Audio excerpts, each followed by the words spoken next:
అందరికీ నమస్తే. నేను గరిడేపల్లి సత్యనారాయణ, న్యూ లక్ష్య ఆర్గనైజేషన్. సోదరులారా, సోదరిమణులారా, ఇది నెల్సన్ మండేలా దక్షిణాఫ్రికా ఉద్యమ పితామహుడు, స్వాతంత్ర ఉద్యమ పితామహుడు, వర్ణ వివక్షకి వ్యతిరేకంగా తన జీవితకాలం పనిచేసినటువంటి నెల్సన్ మండేలాకు సంబంధించినటువంటి అంశాలు ఇప్పుడు మీ దృష్టికి తీసుకురావడం వీడియో యొక్క ఉద్దేశం. సోదరులారా, సోదరిమణులారా, నెల్సన్ మండేలాకి సంబంధించినటువంటి ఈ దినోత్సవాన్ని 2010 సంవత్సరం నుండి 2010 జూలై 18 నుంచి నెల్సన్ మండేలా దినోత్సవం మీద చేస్తున్నారు. ఇది వర్ణ వివక్షకు వ్యతిరేకంగా జరిగేటువంటి పోరాటంగా ప్రపంచవ్యాప్తంగా జరుగుతోంది. 2019 నుంచి 2028 వరకు నెల్సన్ మండేలా శాంతి దశాబ్దంగా ఐక్యరాజ్య సమితి కూడా సాక్షాత్తు ప్రకటించినటువంటి సందర్భం మనం ఈ సందర్భంగా మనం చేసుకోవాలి. సో 20వ శతాబ్దపు అత్యంత ప్రసిద్ధులైనటువంటి ప్రపంచ నాయకుల్లో నెల్సన్ మండేలా ఒకరు.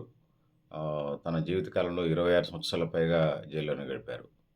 సో జాతి వివక్షకు వ్యతిరేకంగా తన జీవితకాలం అంతా దాన్ని చేశారు. గొప్ప రాజనీతిజ్ఞుడు.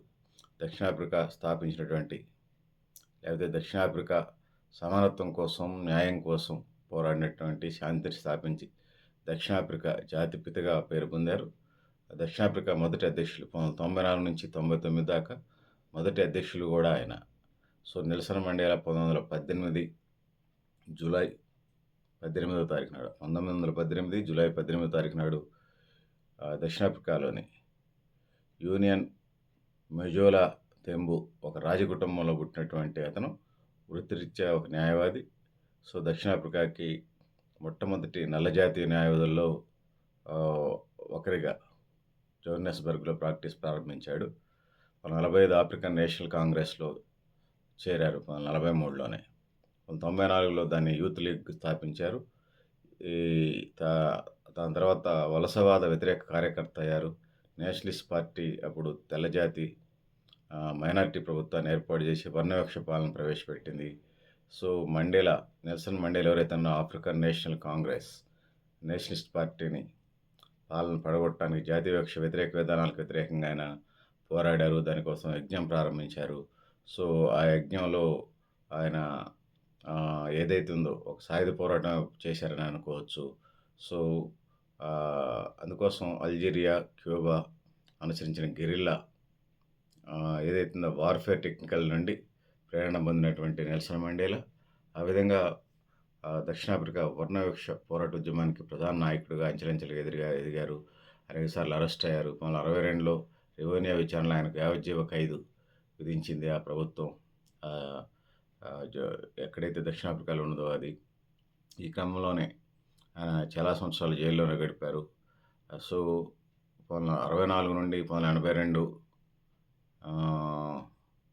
అంటే సుమారుగా 1964 నుంచి 1982 వరకు అంటే 27 సంవత్సరాలు జైలు జీవితంగా గడిపారు. నిరంతర ప్రపంచవ్యాప్తంగా ఎదురుతున్న ఒత్తిడికి లొంగి ప్రెసిడెంట్ క్లర్క్ 1990లో నెల్సన్ మండేలాను విడుదల చేశారు. నెల్సన్ మండేలా, ప్రెసిడెంట్ క్లర్క్ 1990లో వర్ణవివక్ష పాలనకు ముగింపు పలికారు.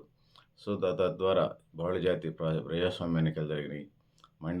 నెల్సన్ మండేలా ఎన్నికల్లో ఆఫ్రికన్ నేషనల్ కాంగ్రెస్ పార్టీ విజయం సాధించి 1994లో దక్షిణాఫ్రికా మొదటి నల్లజాతి అధ్యక్షుడయ్యాడు. ఆ విధంగా వర్ణ వివక్షకు వ్యతిరేకంగా జరిగిన పోరాటంలో నెల్సన్ మండేలా ముందున్నాడు. సో మండేలా మరియు క్లార్క్లకు 1993లో నోబెల్ శాంతి బహుమతి ఇచ్చింది. 1990లో భారతదేశం అత్యున్నత పురస్కారం భారతరత్న కూడా ఇండియా ఇవ్వడం జరిగింది. 1990లో కామ్రేడ్స్ మధ్య శాంతిని బలోపేతం చేసిన వారికి అప్పటికే సోవియట్ యూనియన్ అందించినటువంటి లెనిన్ శాంతి బహుమతిని కూడా, అత్యున్నత పురస్కారాన్ని కూడా నెల్సన్ మండేలా అందుకున్నారు.